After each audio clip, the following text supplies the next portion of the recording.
Hey guys! Ito ang pork chop na aking niluluto.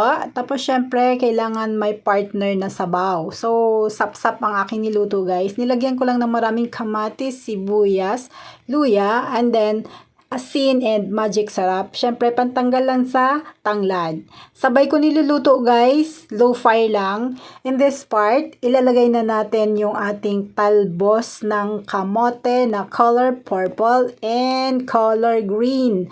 Favorite ko talaga yan siya sa sapsap guys. Masarap ang lasa, mag-match talaga yung sapsap and then talbos ng kamote. So, yan ang ginagawa ko. Once na nailagay ko na ang talbos ng kamote, takpan lang natin kaagad ang ating kaldero. And then, once na nailagay ang takip, close kaagad natin guys ang ating fire. Yan o, manipis lang ang aking pork chop. Mabilis lang yan maluto, pero niluluto ko siya sa low fire.